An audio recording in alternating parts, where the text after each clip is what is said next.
Never one to disappoint. Tom Cruise is back at it again with Mission Impossible: Dead Reckoning.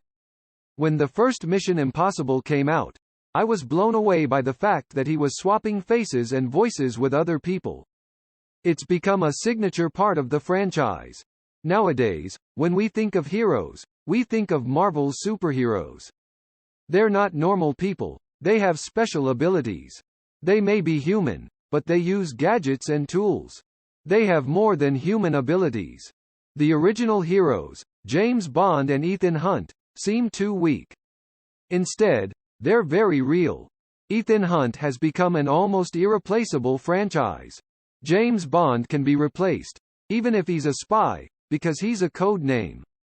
Ethan Hunt can't. You can't imagine Tom Cruise doing anything other than Ethan Hunt, and what's even better is that he does all the action himself. Most superheroes use special effects like blue screens. They'd rather shoot indoors than outdoors, just to be safe. Tom Cruise never does that. He does everything outdoors himself. There's a certain amount of VFX, but that's just for safety purposes, to remove things like body restraints, etc. Even in this movie, you can tell that Tom Cruise did it himself. You can see it in the trailers and in the footage that's already been shown. Especially the scene where he jumps off the cliff on his motorcycle, which is jaw-dropping.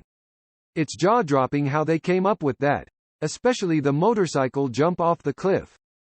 It's jaw-dropping how they shot it without seeing the movie. There's not much else to it. It's just Tom Cruise jumping off a motorcycle, unassisted. Tom Cruise flies out of a dizzying sky, all by himself. It's dizzying, even if you're being protected by an airplane. Tom Cruise is not in his 20s, he's in his 60s, and he's doing that kind of action at that age.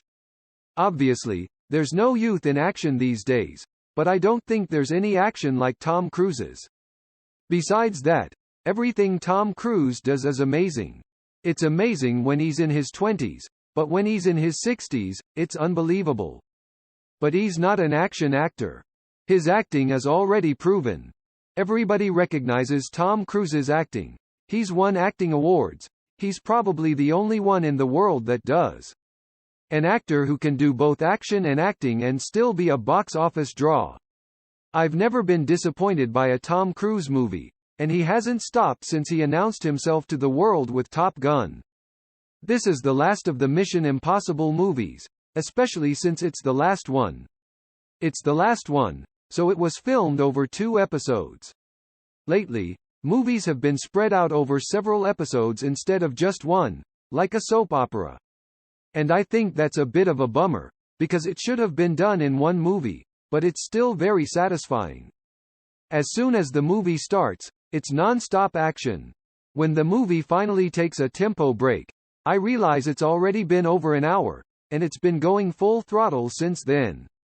You don't see that in other movies, either. There's no Tom Cruise at all in the beginning.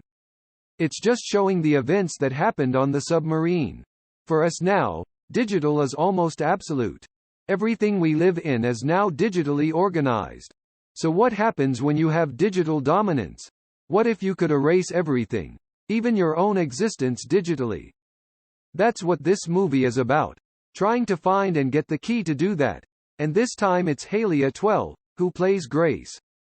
When it first came out, I recognized her from Captain America's love interest. And I thought she was just in it for a little bit at the beginning, but she's a key. And then Pam Clementif, who was Mantis in Gaga. She's very strong and very present in this role, and it's different. I think both of them were thrilled to be cast in Mission Impossible. And I think any actor would be thrilled to be cast in it, and from the interviews I've seen with them, they seem to love it. This time around, we have Gabriel S.A. Mariels as the villain.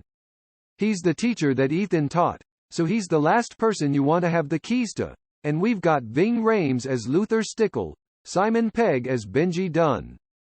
The same team as always, and Vanessa Kirby as the White Widow. Above all, the movie feels very much like a physical action movie. It's a little bit risky, but it's very satisfying. It's a shame that Tom Cruise, who does everything himself, is getting older, because most of his movies these days are indoors with VFX. It's nice to know that we'll get to see at least one more Mission Impossible movie. It's a movie where we'll get to see Tom Cruise in action like never before and never again. That alone is reason enough to see Mission Impossible: Dead Reckoning.